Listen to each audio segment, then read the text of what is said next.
Bismillahirrahmanirrahim. Assalamualaikum warahmatullahi wabarakatuh. Alhamdulillahirrabbilalamin. Puji dan syukur marilah kita panjatkan kepada Allah, yang mana karena nikmatnya kita bisa bertatap muka di sini dalam keadaan sehat walafiat. Yang terhormat Ibu Resi selaku dosen kecakapan antarpersonal, dan yang saya hormati rekan-rekan semuanya, izinkan saya di sini untuk memperkenalkan diri. Nama saya Wawan Kardiwan, mahasiswa dari STT YBSI Tasikmalaya.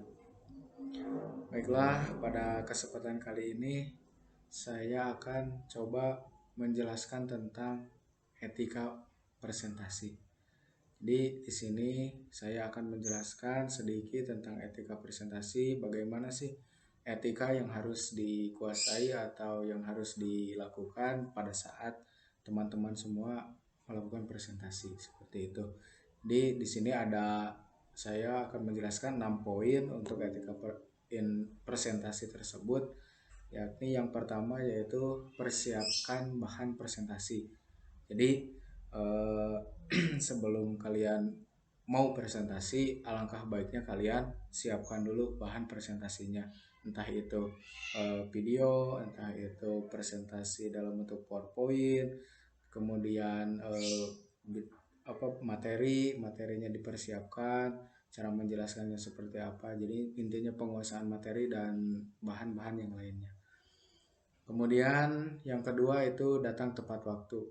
Jadi jika kalian ingin misalkan presentasi, ya kalian harus datang tepat waktu. Ya minimal misalkan kalian mau presentasi jam 7, nah berarti kalian setengah 7 sudah standby di tempat. Jadi tidak mungkin kesiangan seperti itu, atau tidak mungkin terlambat seperti itu, karena kalau terlambat itu audiens bisa bosan atau jenuh yang menunggu si presentasi itu.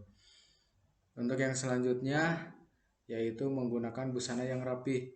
Nah, jadi tampilan kita juga kalau mau presentasi itu harus rapi ya, seperti ada rapi dan sopan seperti itu.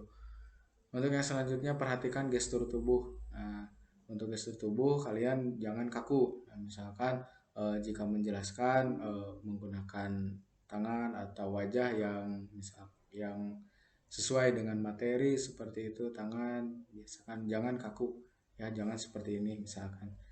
Nah, kaku lah intinya seperti membaca buku, nah, seperti itu, jangan seperti itu.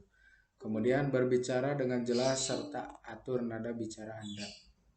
Nah, untuk yang ini jadi kalian harus presentasi dengan suara jelas, jangan presentasi dengan, kalau bahasa Sunda itu ngereknya ya, jadi gak jelas atau suaranya kecil seperti itu. Ya intinya kalian harus, atau teman-teman semua kalau mau presentasi harus jelas itu bicaranya, supaya apa? Supaya kedengaran oleh audiens seperti itu. Terus nada bicara kalian juga diatur, kalau misalkan ya tinggi rendahnya seperti itu disesuaikan dengan materi yang kalian atau teman-teman semua sampaikan seperti itu. Kemudian yang terakhir, yang keenam, yaitu gunakan bantuan visual. Nah, ini nyambung dari poin yang pertama. Nah, yang pertama itu persiapkan bahan presentasi. Nah, untuk yang maksudnya persiapkan itu ya gunakan bantuan visual yang ini. Nah, contohnya video, terus presentasi PowerPoint atau dan lain sebagainya lah yang seperti itu. Jadi supaya apa? Menggunakan bantuan visual supaya si audiens itu tidak jenuh. Nah, jadi tidak, biasanya audiens itu kalau misalkan memperhatikan pembicara, kemudian memperhatikan visualnya. Jadi kalau misalkan hanya memperhatikan pembicaranya itu biasanya jenuh. Nah, jadi untuk mengatasi jenuh itu teman-teman semua gunakan bantuan visual seperti misalkan video atau presentasi PowerPoint atau yang lainnya ya, seperti itu. Mungkin itu yang bisa saya sampaikan. Mohon maaf bila masih banyak kekurangan. Billahi taufiq wal hidayah. Wassalamualaikum warahmatullahi wabarakatuh.